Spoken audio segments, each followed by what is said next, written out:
over, so all the speakers are here. A warm round of applause to all the cracking speakers that we have lined up for you all. We start with an exciting session, the Cinematographers Roundtable, ladies and gentlemen. The session will be moderated by Mr. Karthik Vijay. And the participants are Swapnil Sonavane, Pooja Gupte, Preeta Jayaraman, and Tanay Satam. A huge round of applause to the speakers, please.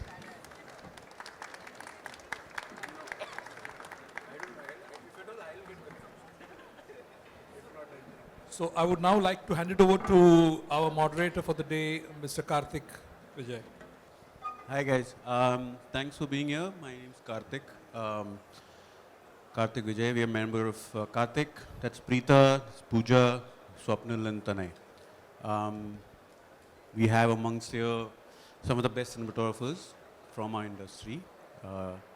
And I don't know if I should consider myself old, but yeah, these are the young, dashing DPs. Anyway, so yeah, so I'm sorry for being a little bit late. I've done my homework a little bit.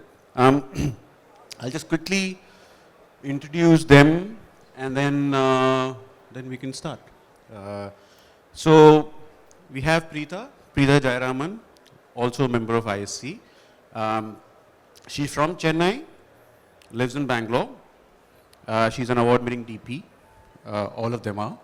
And she assisted PC Sriram sir, graduated from Bond University, Australia. Been in the industry for over 20 years. She shot multiple features, docus and music videos in various regional languages. Her signature style of lighting, striking compositions and visual storytelling have been critically acclaimed and have garnered several awards. She's also a writer with essays that have been published in the Hindu and other online magazines. She recently shares screenplay credits for Tamil series, what is that? Anantam. I don't want to screw up the name, sorry. Anantam, and also story credits for a Kannada feature, right? Kannada feature, how do you say it? Banadariyali.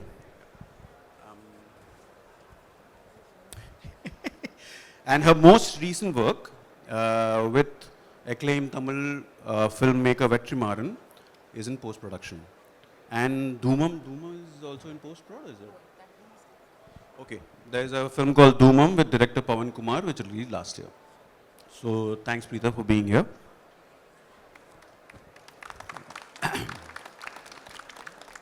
Next we have Pooja Gupte, who's also a member of ISC, recently a member of ISC.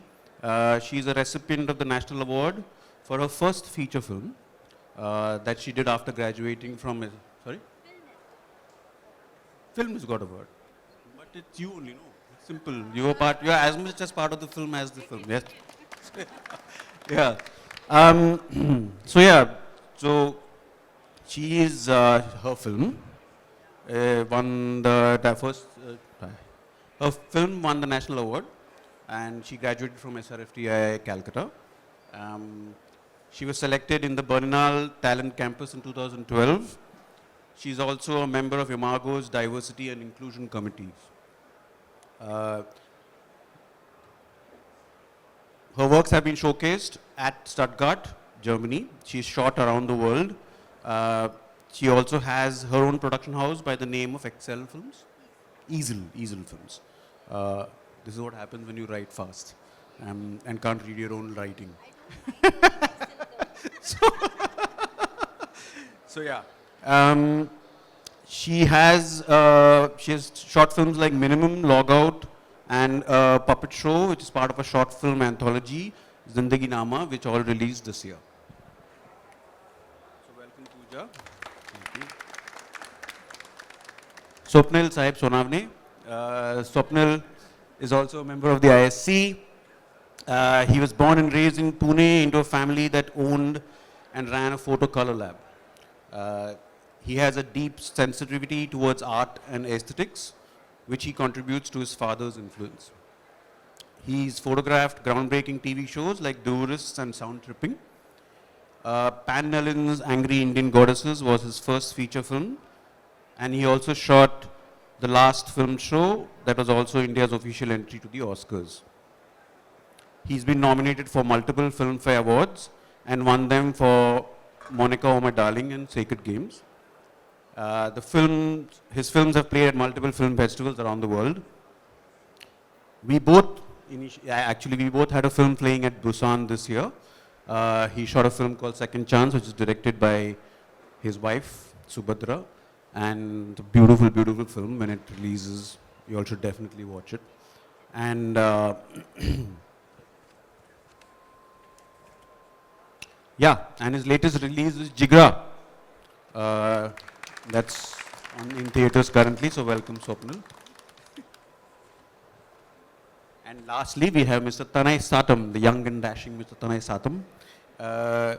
He is born and raised in Bombay. He graduated Whistling Woods in 2010, photographs 2 seasons of Tourists. He's photographed TV shows like Made in Heaven, 24, Bring on the Night, Zoya Akhtar's Ghost Stories, and The Hard. His feature work includes Kash, which was at the Tokyo Film Festival. Another feature work is 99 Songs. He also shoots a lot of advertising films, like all of us, which we have to do. His most recent feature work includes Kho Gaye Hum Kahan, which is beautiful, and Lakshmi Priya Devi's Boong, which was shown at TIFF recently and is also showcasing at Mami currently. So welcome, Tanay.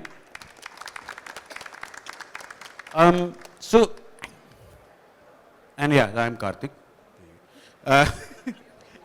My introduction, okay, I'm Karthik. I've been in the industry for about 21 years. I'm a DP. I'm also a member of the ISC. Yeah, I shoot advertising films. I've been doing feature work currently for the last 5 years. Why is this thing? There are some people here. Can we move this podium a little bit? No, we can't. Okay.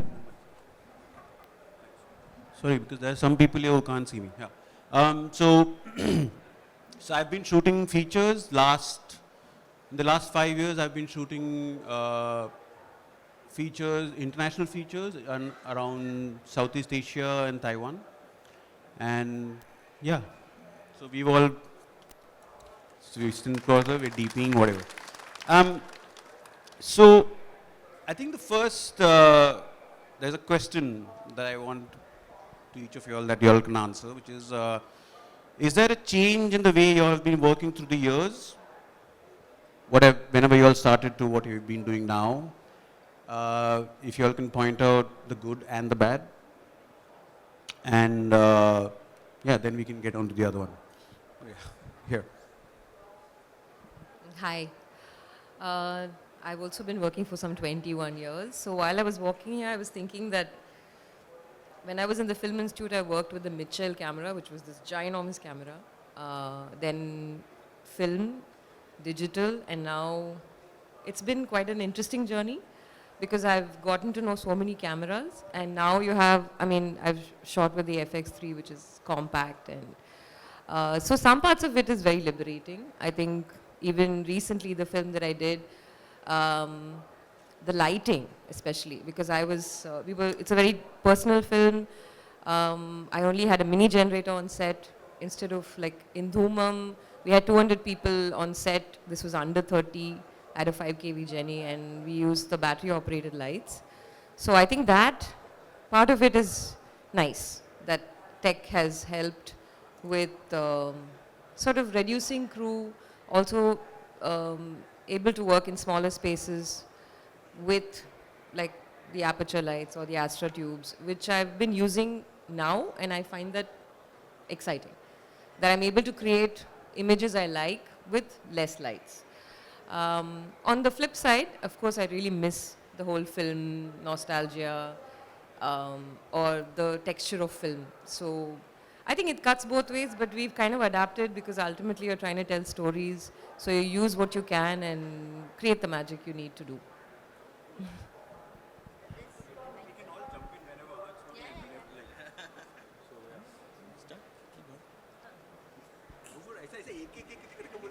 हाँ मतलब say I'll say Sorry. Hi. So obviously I'm not so good at this. So but okay. No. What are we talking about? Like, how has it gotten better? So, from when, so because we've been in the industry for a while now, I just wanted to say as to how did we, from when we started to now, what has happened, how has it changed, has some of your working style changed, and maybe why? So- And if there is anything bad, then why bad? Because everyone's here, the manufacturers are here, they'll all know why. So you No, can, yeah. No, so I mean, I can talk about me and Tanay. Both of us started together. I think both of us got an opportunity to shoot purely because of the advent of these smaller cameras, you know, the 5D, 7D. We started shooting something, somebody liked it, they called us to shoot something else. That's how we kind of got into it. So it has only gotten better. In fact, Karthik was, I think the first thing that we saw something shot on the 7D was by you. There was a black and white music video that you did. Yeah. And that was like, this camera has like serious potential. And Yeah, I think we've all seen like evolution of technology, right? From film. Like I was in film school, we've only worked on film. But when I came out, there was had started kicking in. So everybody was in around 11, 12, everybody was using digital cameras. In fact, my first feature film was on 5D Mark II. And I was like, how, because at that time, DCP wasn't projected, right? It was more like MPEGs were projected at that time. And I was like, how is it going to look? Should I like do a reverse telecine? And I did everything, all that of sort of checking before really shooting on 5D. But now it's so easy to, like, because everything has got digital, what has happened, it's got easier to, this slight, it is what the other thing is, because there's so many digital things that have come out, there's no one workflow that can confuse. There's no standardization of this whole digital thing. Yeah. But at the same time, it's also given opportunity to a lot of young DPs and producers to invest in newer concepts and newer, have newer voices speak. And people are ready to, sort of take those risks. So I think that is what has changed. But it has also complicated our lives, because sometimes, they're saying, oh, shoot 23 point something and then 30 frames per second, and oh, why is this not, suddenly they'll say, you grade on SDR, and then somebody will say, oh, now we have changed, we want HDR. So, yeah. How do you cope with that? If It's they say double from work. HDR to It's HDR. double work. You grade SDR and then you end up again grading for HDR, because they're completely two different, ways of grading and Swapnil, seeing. you were saying something? Yeah. No, I was saying that HDR or SDR, I just make sure that it looks like one thing that we've shot. Yeah, You know, but so that's difficult, no? Matlab, you end up. you just get, yeah. I mean, you find the right people to do it with. Yeah. You know, it is difficult. It's It just just, like, theaters, one print would look something there and one print would look something elsewhere. Yeah, but I have stopped looking at theaters now. Yeah. yeah, and It's Really? like, yeah, because it's I think also the problem that I find is in India we don't have like I don't know why. I've been trying to find that answer for 20 years, but it's a thing that you don't have one committee that says that every theater should be of a certain foot lambert or a certain brightness or something like that, which is what would probably help. So what we generally try and do is we shoot. I see. So in my first 3 films I started going to going to theaters very, I was going there very religiously. I would go there, check and feel bad and come back home and whatever, call the producers, do that. But now I've stopped doing it because it is what it is. But I feel that the one good thing, in a way, is that with a digital print versus a film print, is that there are no scratches now on your films. So or you can put them if you want. Yeah, or you can put them if you want. Yeah. But your there's film, this yes. screen in orbit which is LED screen, like a backlit screen. Okay. And I graded for like projection. And when I went and saw my film with that, everything was seen. I wanted to be like, there was a scene which was supposed to be extremely dark, but everything was seen. So you don't know how it's going to go. So Yeah. that's what I'm saying. There has to be some standardization. Yeah. Even when we were shooting film, the theatres were not uniformly calibrated. And many theatres, at least in the south, the doors will be open, the contrast is lost. So unless you go to a really good theatre with a good projector where the arc lamp has just been changed, I think that's the problem. There's no uniform projection standard. So I think once you shoot and you grade, I mean earlier, at least in the lab, we keep it a little brighter for certain theatres, keep it a little darker for certain theatres. Now we just have to give out one output and live with it. And then But- there's the backlit and But I'm everyone's watching it on the phone. much more at peace with what we have right now because I have like a consumer level LG at home and I see almost 98% of what I grade, I see it at home. And I know that will live way longer than what I see in the theaters. Theaters, it'll come and go, maybe. But even then, the projection technology, everything will only keep on getting better, I feel, to see what I saw when I was grading. So I think we are in a much better state right now, and it'll keep on getting better. And I mean, the cameras can do better things. There are ways to handle HDR. There are ways to handle all of that, I feel. So, yeah. I definitely sleep better knowing that there is like a proper HDR out that I can put out. And Tanay, what do you think? I honestly, the last time I used film was Whistling Woods, and after that, I don't think anyone handed me a film camera after that. So it was shooting with the 7D, 5D, starting off there, and then your ambitions grow, and then you say, oh, I wanna shoot with slightly bigger cameras, maybe have a slightly bigger setups and stuff. Fortunately, it ended up being me shooting feature films, and now I can ask for anything and I want to get it. Yeah, and I want to test any camera, I want to test any light, everything comes on set to me, and I have privileged, to get this. Yeah. So that's one thing that I want. How do you so when talking about testing cameras, what is your process like? How do you all go about, anyone can take it, but I think all of you all should speak about it. In a particular film, like say, small to big, what is your process like? What do you do to test? Or how do you arrive at a certain conclusion? I have a very crude method of testing.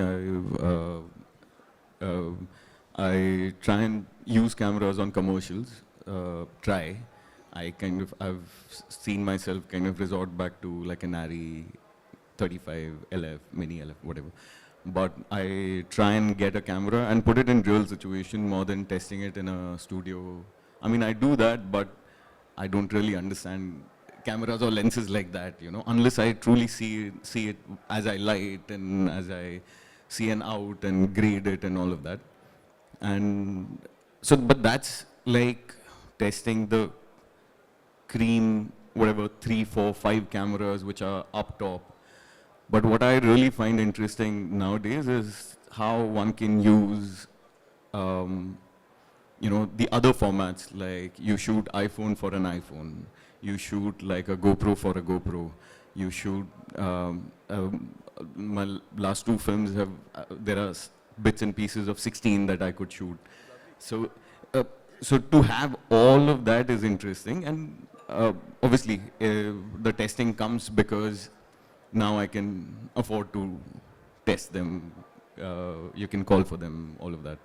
But I think we were talking about it earlier, like to have like a much more dedicated space where, maybe not a dedicated space, but like something, like a procedure where everyone can come and see and test. Yeah, so so coming to that, I just wanted to, I've always wondered why is there no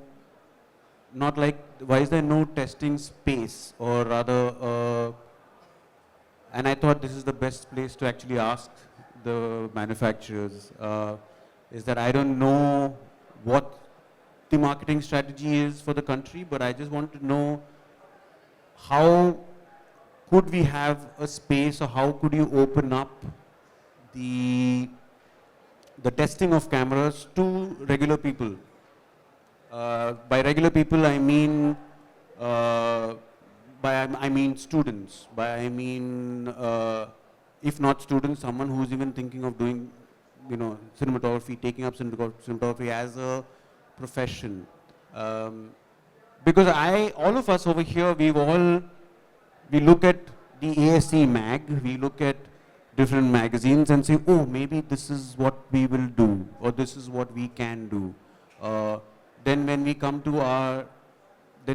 to basically testing the cameras, and then we haven't tested the cameras before because the producers wouldn't allow us to do, but it all costs money, right? So we get that, and then we find out that shit, this is not what we wanted. But we kind of try and make it work in some way or the other, without people knowing, of course. But but I'm saying, why can't we have a space, or why can't we open it up so that people can just call someone and say, okay, I need to come see this camera. I know we have these things in the US because I have been in the US, I studied in the US. So it's just a question, meaning it would be great to have something where a regular person can just walk in and say that, oh, I want to just go and look at the Burano, or I want to just look at the Raptor, or I want to look at the new lights, or I want to look at anything, but it's just that, it's just so people can see and be in awe and see, okay, this is how big it is, the camera, or this is how small it is, and then at least something can happen.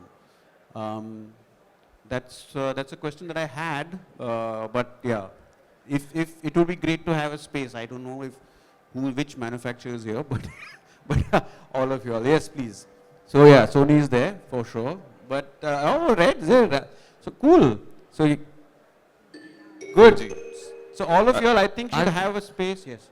Sorry, yeah. Are we out of time or what? Attention everyone, we are starting with the editors round table, requesting viewer to proceed to the conference Hey, no, area in Yeah, half an hour. Okay. Thank you. Okay. That's our cue, I guess. Yeah, sorry. No. You No, so- 1 hour, 1 hour. So anyway, yeah. So anyway, Karthik, I've found it difficult to find spaces where we can, in fact, cameras in a lot of ways, I mean, students should have access to all of that, but even for us, like I've found it difficult to find lenses to kind of try and test and Yeah. get access to.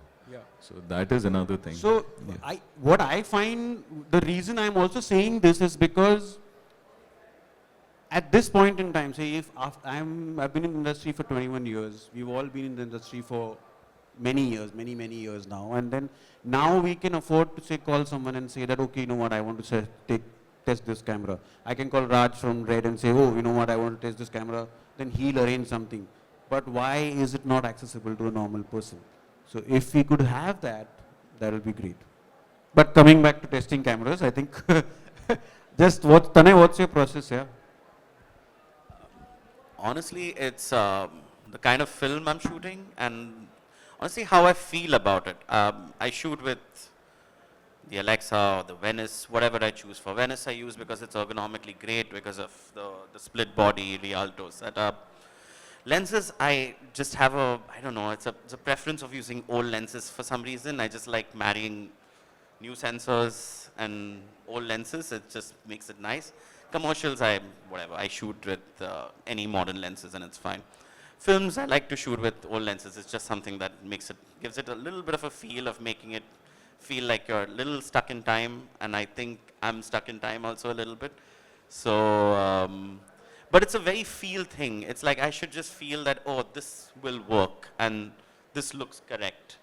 And it's, yeah, obviously, because we've all shot for so much that we can now sense that, oh, this is something that will work for something like this. And we're not averse from taking risks. We are not like, oh, let's shoot with a safer lens. I was like, no, screw it. Let's shoot with an anamorphic that doesn't have any depth, any minimum focus, and just go for it, like, So, yeah. So for me, also it depends completely on the film, the story, and also the dialogue with the director about how he sees it, he or she sees it. And the testing will be the next step. Usually what I try to do is probably kind of do a look test with the actors with the camera and lenses. So we kind of also figure out how they look through the lens, and we could do a makeup test. Kind of get everything in one space so everyone gains something from that day. But I think choice of lenses, etc., it totally depends on what the director wants. So I mean, like, I think the vintage feel or not, or the sharpness ends up being a conversation. And then even if I mean, you have to pick your battles with that, I think. So camera testing has always been also evolving for me because, it's also depended on budget, mainly budgets. Then it's been the story and what director is thinking, and then what I want to do in it. Because it's important to understand, what I also as an artist want to convey. So first, I had no option, but I was using a 5D and I tested it on my own ways, what am I looking at the story, what lenses am I using, should I keep an aperture in a certain manner. Then, you also as a cinematographer have fascination. Oh, this filter is nice, and, you want to check it out.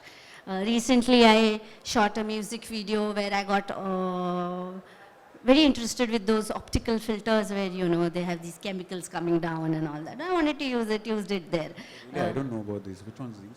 Optical filters, they are these filters which have, you put it in front of camera and then they have chemicals. So basically they have these glitter coming down or these, yeah, Oh, it's really? a sandwich, yeah, it's a sandwich and you, Interesting. yeah, it's quite interesting. So in the beginning, I would not get everything that I wanted to test because it was expensive for the producers to get it.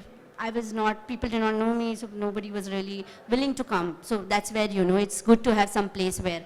But now, like my last feature films, what I have been doing is making my production designers create a certain small set for me, making my actors come, do makeup, costume designers, getting them, making them wear what they're going to wear, testing. In fact, last feature film, I made it and there was so much that we could correct.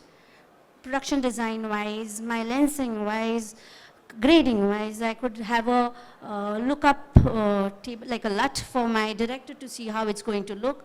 So the testing has also evolved with money and experience. Of course. So as a cinematographer, I feel it's very important to, and I actually want to say, when people say it's independent film, it's very important that you let the cinematographer test before, because then you're not salvaging later. Of course. On big budgets, you still have some money to salvage. It's true, it's That's what we true. think.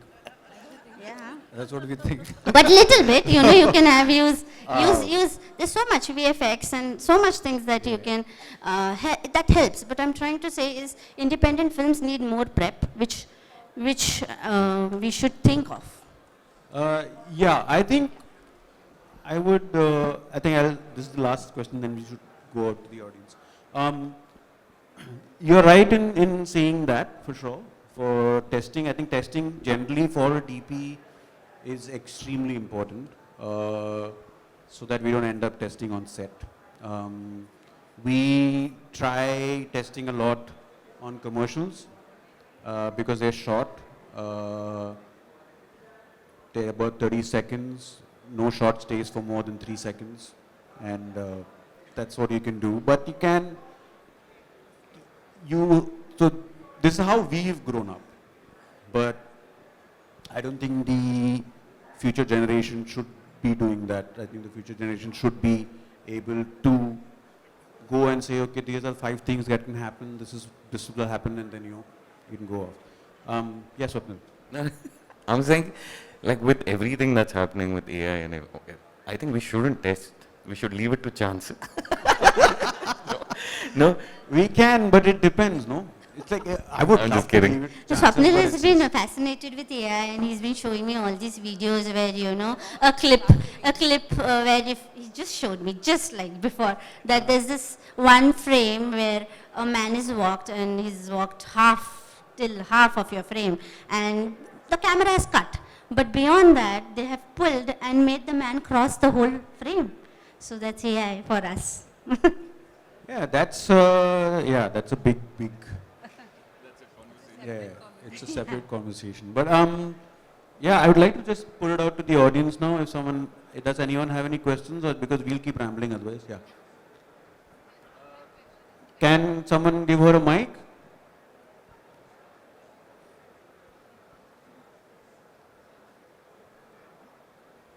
Hi.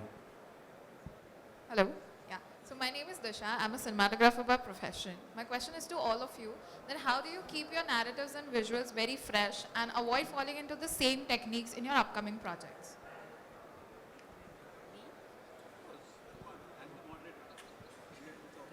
I think by constantly watching things and trying not to repeat the same things. And I think also, I mean, sometimes you just get the similar story to shoot again and again. So you have to get out of the rut and try to create something different. Ideally, if you have inspiring stories, you'll be inspired enough to do something new. But yeah, I think staying updated with technology, watching a lot of films, and generally being inspired by life, I think helps. So, I, no, I try and find interesting people to work with. Most of my work looks, I think, the way it looks because of the directors that I work with. It's obviously a collaboration, all of that, but I try and stay true to what the director wants to make. And hence, that's how kind of something looks, one thing looks different from the other, hopefully. Yeah, I mean, mostly try and find interesting people to work with. It's primarily the narrative and the story. It's where when you read a script, you read it like you try to read it with an absolute fresh mind and not have too many influences that like hit you at that point in time. And then as you go there and you start seeing it, oh, this is how I'm seeing it. It's a visual instinct that kind of kicks in, and then you're just like, this looks like something that's going to be moving a lot faster or has its own pace. It takes its own time. So storytelling kind of becomes a very key aspect to how you visually want to basically see it and treat it or make it feel. Do you see color? Do you see movement? Do you see a fast, very like stock block, chalky shooting imagery? It all depends on basically your narrative and how the story flows for you. Apart from that, it's really it's like a lot. It's a years and years of watching a lot of content in every medium and every form. It's films, television, animation, video games, everything. It's all of these things inspire you to basically have your own kind of feel and look to it. And then you work with so many people, and then it's because cinematographers, we work with diverse people in our line of work. It's people who come with a lot of input from people who come with not much input. So you have to find like a balance between everything. And we are like, I guess we are like chameleons also a little bit, you know, just like wiggling our way through everything. But It's a very collaborative art, so I feel you have to sort of first see how the story, what story are you trying to say, what the director is, how the director is looking, dig into the mind. understand what's happening and then take it over from there. It's just not the director, no, you have production designer. Cinematography is, I believe it a lot, that it's a lot to do with production design as well. How good you light, how good you use the camera or the lensing is the production design and the costume that helps you finally find your look. So it is important that you sit with your production designer, and it's just not, the production designer just not get like the look, but it's also your shot taking. You know, you need a wall to be removed, you need a mise-en-scène, you want to take one shot or you want to do different angles, you need your production design aligned with you. So this is all, you know, and every time you work with new people, right? It's not one person. So I guess it ends up becoming different, but yeah. To me, I've been fascinated by this, being in this industry. I used to be in advertising. I used to work as an art director, so was Swapnil. There's one person over here, Mahesh, who's our boss, who's now a director. But this industry has just fascinated me. Not fascinated in the sense after I've come in, it's fascinated me. I didn't know what cinematography was when I was in advertising. Fauzi over there told me, yes, you can become a cinematographer. So, so she gave me one nice stamp and I was like, okay, cool, take it, I'll try it. And then, why I've been fascinated, because I feel like we're like magicians. You don't know what you'll pull out of the box. Even the magician doesn't know sometimes. But I'm saying, what happens is that no scene, whatever you have, whatever you're shooting, be it a commercial, be it a TV series or anything that you're shooting, right? The first, no two scenes will be lit the same way. It might be in your head, but the situation that you're in, the lights that you have, whatever you have, it will never be the same, ever. That's what I have faced. And what I feel is like, Tanay said, all these guys said, is that you should not lose your hunger to try new things or to find out what will happen if I do this. There have been many times where, I have, we've all, I think I can speak for all of us while saying this, that we've thought that, oh, this is how I'm going to light it, it's going to look fabulous, oh, it's going to be beautiful. And then I light up, you end up on set and you're like, shit, this doesn't look like anything that I thought. And it's that time where what I do is usually I just tell my guy to, where's my guy? He's somewhere here, Maulik is there, yeah. So he's my chief. So I just usually sometimes I tell him that just switch off all the lights, just leave that one light on. And you might find that maybe with one light, that's what's happening, meaning that's what's creating that magic that you thought would work in your head.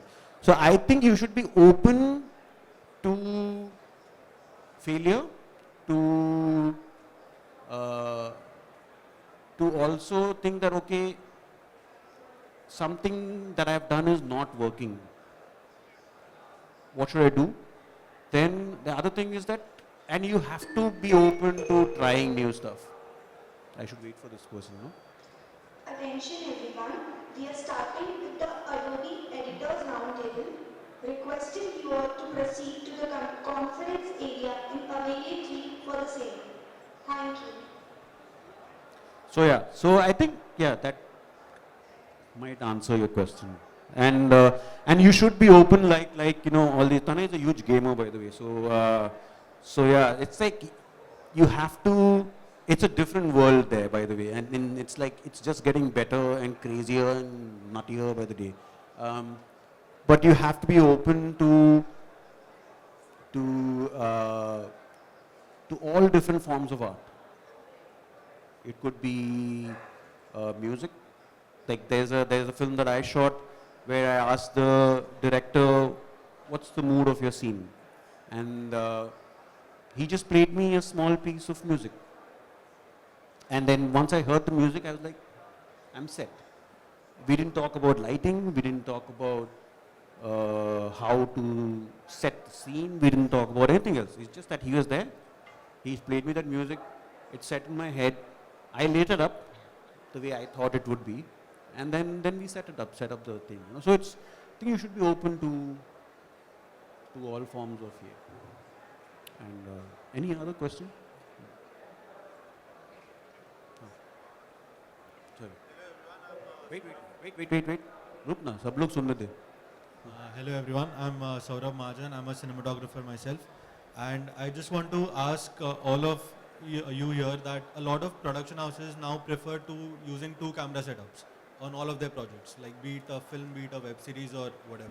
So do you think that it adds to your creativity, or does it restrict you guys in any way?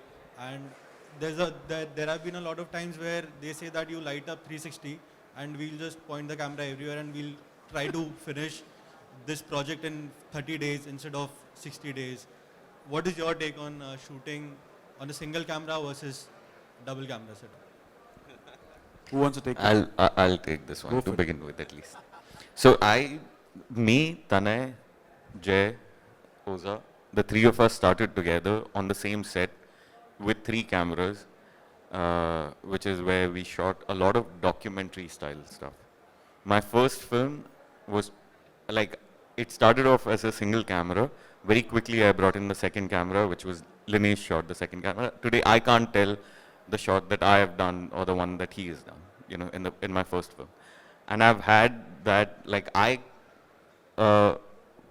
it depends on the kind of film that you're doing, but I enjoy shooting the second camera as long as the director understands that there is a limit to the second camera as well. Single camera is great, but if not, second camera doesn't hurt at all. Third camera becomes a bit too crowded at times, but till second camera, I'm personally good. Yeah, it's 2 cameras help. It helps shooting faster for sure. Because one thing is there, I don't think it's like how it was at one point in time when it was like you had to do 20 or 25 shots in the day and you were good. Now people expect 35 to 40 shots in the day. That's our reality. So yeah, the main thing is, as long as the director understands that, okay, maybe with this one wide shot, I can't stick in another camera, maybe go tighter a little bit, but be selective with how you approach it. And yeah, but the requirement will always be there to shoot with as much as you get, because considering how the world is evolving with Instagram and everything, things are cutting faster. People will expect more and more footage to come by. You know, I remember, and I like this 3 camera setup that we had at, I can't even tell you guys how in sync the 3 of us were. We just knew what lenses each of us had and who was shooting what. We would constantly, one eye would be on the other person, and the moment he's kind of moving out of one place, the other person with a wide angle would snoop into the same place, and it used to be magic. Like, we used to love doing it. Yeah, behind the scenes was like actually like a play happening at the back. It was great fun because Dance, no? This is dance. What you do. I think 2 cameras is always good, as long as, like they said, that as long as you know what you're doing also. But I think it's very important that you have to, I think as producers, and they would always want, but it's their job, you know, they have to cut the budget somewhere. They would want to not shoot over a certain amount of days purely because of money being spent. But that is, again, it is their job that they're trying to do. What you should do is that if they're trying to tell you that, first you should find out as to why do they want to do it. If after that you should have also, like I said, you have to educate the producer and production and everyone else, other than the director also, that you have to tell them that, listen, no problem, you can shoot with 5 cameras if you want, but this is what will happen. It could slow down your process somewhere. It could also hasten your process up. But the thing is that you have to tell them that. You can't tell them on the day of the shoot. You red flag those things, you tell them, and then after that it's fine. And if things are taking time, it will take time. If they show you something that Ridley Scott has done, using 5 cameras with a certain amount of budget, and they expect you to do that in whatever budget, but you have to tell them that, listen, this was done in this much, this is what he wants, he has the ability to clean the cameras up, or he has the ability to take some things out of frame and stuff like that. Do you have the same ability? If you do not, then you should caution them against it. If they still say, no, no, no, we want to do it, by all means. So as cinematographers, I feel that we have to mold ourselves, right? We have to, all of us have shot with small cameras, 3 cameras, 2 cameras, everything. It is all part of the game. I think there are certain, it depends on the space that you have. If there is a certain, if it's a small space and you say, they say, no, we'll shoot 2 cameras, then you can try and do that. I usually like to do 2 cameras in one axis. I wouldn't like to do opposing angles purely because of the lighting changes and stuff like that. But again, have I done opposing angles? Yes, I have. I have done because of lack of time, because of time and money, hence money. And you mold yourself, you see. If it works, it works. If it doesn't, it doesn't, you know. Also, I feel, it also depends a lot on, what you're shooting. If you're shooting action, you have to have, multiple cameras. If you're shooting something which is very emotional and your actor can't do it again and again, you have to have 2 cameras. So, I mean, you mold with what the situation is, but he's right. You have to educate your producer and director, especially the directors, that, second camera can be an extra camera. This is the main shot. It can be, also what happens nowadays is that if you have 2 or more cameras, your data increases.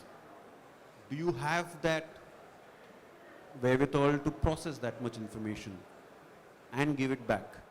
Do you have that money to process that information? What do you plan to do? Do you plan to have the 3rd camera? If it's an action sequence, by hell, you have to have more cameras, definitely. But why is it that you want, and what is it that you can do? So you have to educate them, and you have to take it. I think we have time for one more question. Sir, you have raised your hand.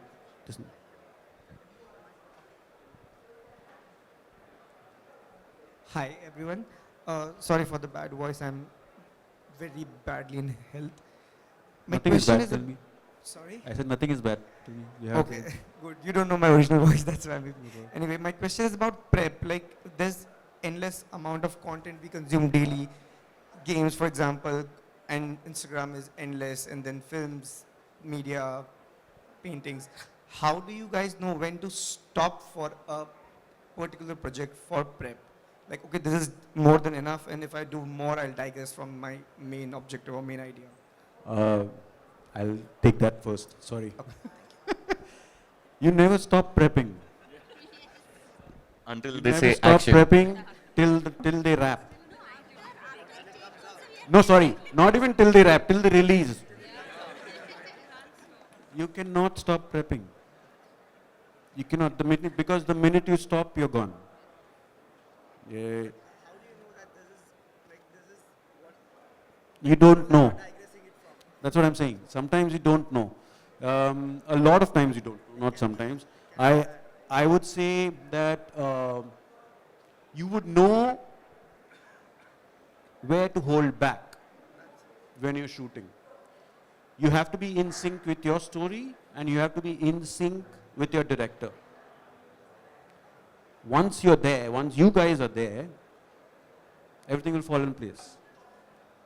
You have to know what, see, I think all of us can say this, that we're all working towards the story, towards what the story wants.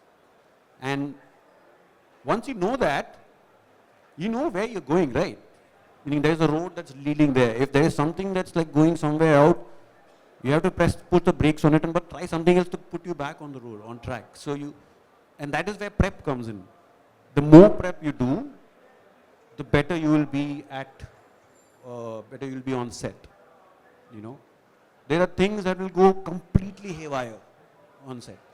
completely haywire. You would have thought of doing some fabulous thing before, but then when you come on set, it will be like, yeah, what is happening?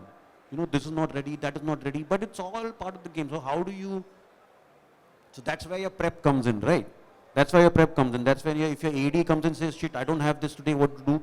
Then you can work with him and say, okay, you know what, I have this light ready, this thing is ready, I'll go there, shoot this first, meanwhile you can get this ready. But that is where your prep comes in, because if you're prepped and if you're ready for what is there to come, then it's okay. But yeah, you'll never stop prepping. Okay, I think we have time for one question. Oh, one more? Okay, yeah. Sorry. Can we take 2 questions? He's also been holding his hand up for too long, so yeah. Hi. My name is Prasanna Pinge. I am also a cinematographer.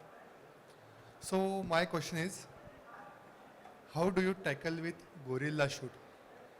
Cause mostly I work with new directors, just starting my career for feature, but mostly directors and producers tell me that there is no budget for permissions and all, so we should try guerrilla shoot and like something. So how do you tackle with those things? Because recently I was shooting one film which was in Vadala, and I am in car holding my camera, and one eye on police.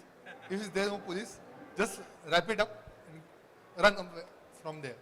So how do you tackle with those situations? You save your cards while you're running off.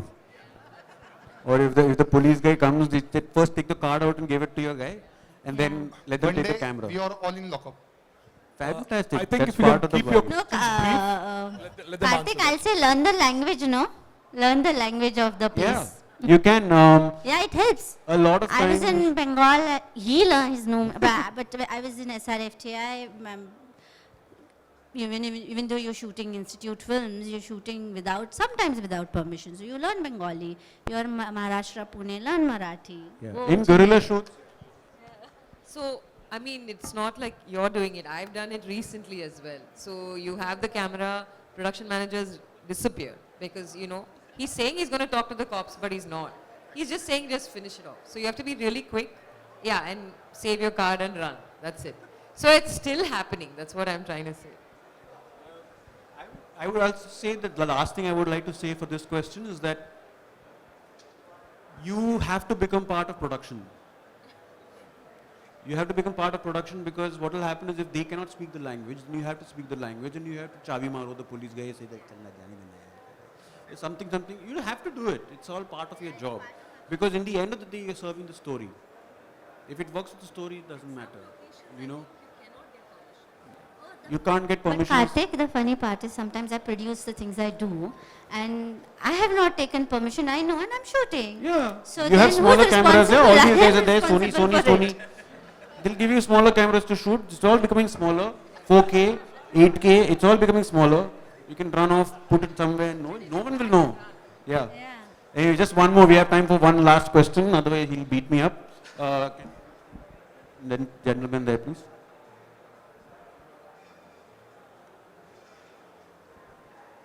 Hi, my name is Manshu, and this is a question that might take a little time travel for you guys. Our work is subject to a lot of scrutiny, judgment, and rejection. As you're starting out, a lot of projects almost happen and then don't happen. There's a lot of downtime, there's a lot of times where you are struggling to figure out, and when somebody rejects a reel, it's about, oh, this is all the work I've done. And if this is not good, then how do I start over again and how do I go about this? How have you navigated this space, keeping your mental health in the right place? I'll say move on, move on. That's the way about it. Move on. It's like a relationship. Move on. Yeah. But I think with the younger generation, it's a little difficult to move on, which is what. No, I will also say that, the more I have been there, and I see, I feel that the more you sink in that thought, you're going to keep sinking. The best way is to keep working. The best way is to move on and keep working. That is the only way. I would also say you need to have some kind of exercise routine, which really helps, because I think it's really connected to your brain. because we do have a lot of downtime. However established you are, film start, stop, anything can happen. Like I could go, I mean, I have a film that was supposed to start in June, it still hasn't started. Yeah. So you are at home, there is a lot of time. Yeah. I think it's Yeah. important to have a routine. And I also feel that, you know, here I'm going to speak about Swapnil because I know, because, don't look at me, I know you've been doing good work and a lot of films, but what I'm trying to say here is, he has lots of cameras, he keeps experimenting, he does all these still photography, he's made his own camera. So it's interesting to see, you know, you find your hobbies. You make sure you're doing something around your art. That's important. And you But- create your own opportunities. Yeah, but it is still difficult. Writing also happened because of that. Like- because I was pushed to like express myself in some way. So, I mean, you have to figure out a way to stay creative and positive. I mean, Yeah, just like they said, it is a part of your life, your job. You are, like we are easily disposable, you know, so it is what it is. And if there are projects that have happened that I have pulled out like 2 days before the shoot, it stopped. You've prepped for 2 months, spent your whole life on it, but it happens. But what you got to think about is that there's something that you've learned from that. Yeah. So put that into, let's learn it, keep it in your treasure chest somewhere, and there will be a moment where it will come out and it will say, pakda mere ko. So it will come. So there will be a thing, you know, it will help you in some way, somewhere. It is very difficult. It's like she said, it is like a relationship. It is very difficult for you to come out and say, oh shit, no, what do I do? I don't have anything to do, you know. But that is where, meaning you will feel depressed, you will feel like shit, but you got to come out of it. You got to, and do anything, whatever it takes for you to come out of it. You can travel. Also, you don't I like to know. travel. Yeah. I'm saying also you don't know that when the opportunity is going to walk in. Like I've got films where people have said, you know, we are going on floor in 15 days and our cinematographer for some reason has not been able to come or do or whatever. Yeah. And then if you can, jump on. Yeah. Jump on. Yeah. Unfortunately, I've been asked to stop, but we'll be outside here, so y'all can talk to us whenever you're. And yeah, thanks broadcast for India for doing this for us, and yeah, Fascinating thank you for it. insights from a distinguished panelist. A huge round of applause to our speakers, please. Thank you all esteemed speakers for your contribution. I would request you all to stay on stage, please. We would like to give you a small memento as token of our appreciation. I would request, I would request Karthik to give the memento to all the other panelists, and our group director, Mr. Shivakumar Venugopal, will be distributing it to you. So,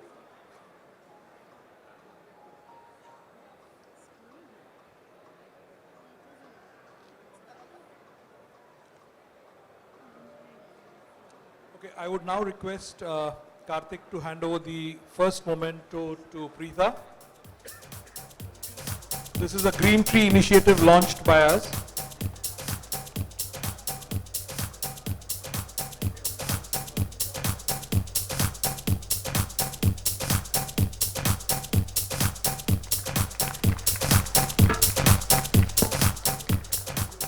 I would now request Pooja to come forward.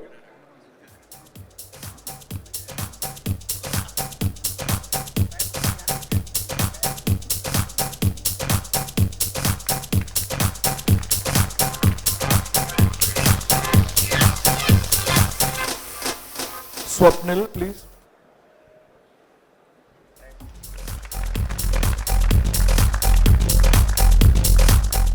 And I would now request Tanay to receive the award. I would now request Mr. Shivakumar Venugopal to distribute the citation to Karthik.